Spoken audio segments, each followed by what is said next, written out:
Praise the Lord, जय मसीह की। दोस्तों, हम आपका स्वागत करते हैं आज रात की प्रार्थना में। और आज मैं आपसे बात करना चाहता हूं कि हिम्मत ना हारें। हम में से बहुत से भाई बहन जब वो विपरीत समय से होकर गुजरते हैं तो वो हिम्मत हार जाते हैं, उम्मीद छोड़ देते हैं, हिम्मत हार जाते हैं कि अब मेरे बस का नहीं है, मैं अब संघर्ष नहीं कर सकता। और बहुत से भाई बहन तो आत्महत्या कर लेते हैं ये सोचकर कि अब मेरे बस का नहीं है, मैं नहीं कर पाऊंगा। वो हिम्मत हार जाते हैं। लेकिन यदि आप मसीह में हैं तो आपको हिम्मत नहीं हारनी है। यदि आप प्रभु यीशु मसीह पर विश्वास करते हैं तो चाहे जीवन में कितना भी कठिन समय क्यों ना चल रहा हो, चाहे जीवन में कितना भी संघर्ष क्यों ना हो, लेकिन आपको हिम्मत नहीं हारनी है। क्योंकि यदि आपने हिम्मत नहीं हारी तो आप प्रतिफल को अपने जीवन में पाएंगे। यदि आप बने रहे, स्थिर खड़े रहे, तो आप प्रतिफल को अपने जीवन में देखेंगे। आपको कुछ नहीं करना है, आप खड़े रहे बस। यदि आप खड़े रह गए तो प्रतिफल को आप अपने जीवन में देखेंगे, क्योंकि प्रभु आपकी ओर से लड़ेगा, क्योंकि प्रभु आपके लिए काम करेगा। और यदि आपने हिम्मत हार दी तो बात खत्म हो जाएगी। इसलिए मैं कह रहा हूं कि आपको हिम्मत नहीं हारनी है। एक वचन हम लोग पढ़ेंगे, इब्रानी किताब उसका 10 अध्याय और 35 और 36 पद, जहां पर कुछ इस प्रकार से लिखा है। सो अपना हियाव ना छोड़ो, क्योंकि उसका प्रतिफल बड़ा है। क्योंकि तुम्हें धीरज धरना अवश्य है, ताकि परमेश्वर की इच्छा को पूरी करके तुम प्रतिज्ञा का फल पाओ। आमीन। दोस्तों, यहाँ पर लिखा है कि हियाव ना छोड़ें, हिम्मत ना हारें, क्योंकि इसका प्रतिफल बहुत बड़ा है।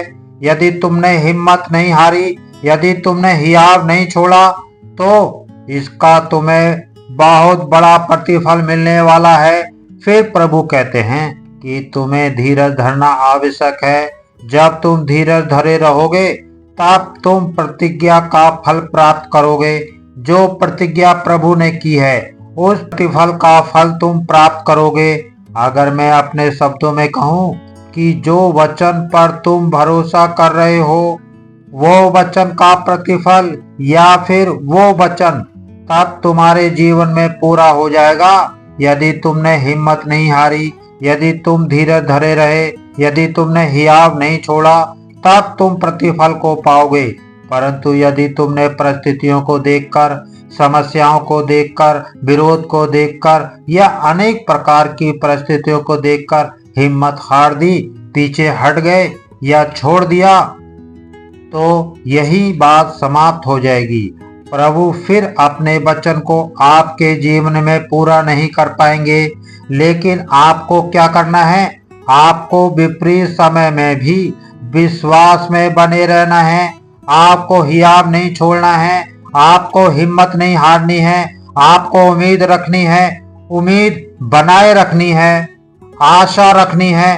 तब प्रभु अपने वचन को आपके जीवन में पूरा करेगा।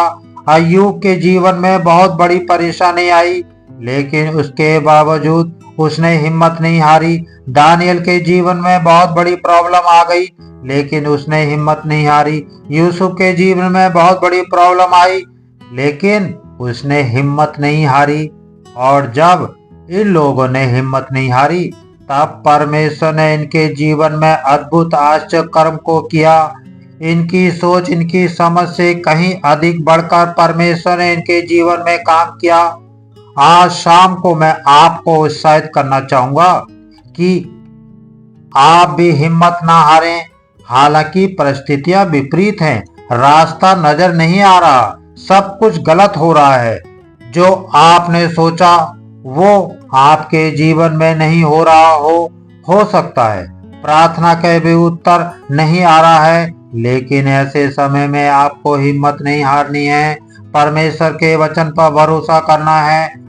और यदि आप धीरज रखें उस वचन को पूरा होने के लिए, तो आप निश्चय प्रतिफल को पाएंगे, निश्चय प्रतिफल को पाएंगे। लिखा है उस प्रतिज्ञा के फल को आप पाओगे, निश्चय पाओगे। आपने जिस वचन पर भरोसा किया है वो वचन निश्चय आपके जीवन में पूरा होगा यदि आप हिम्मत ना हारे। चाहे विपरीत परिस्थितियां हैं, हिम्मत नहीं हारनी है। आपको इस वचन के द्वारा बहुत आज से आशीष दे। आमीन।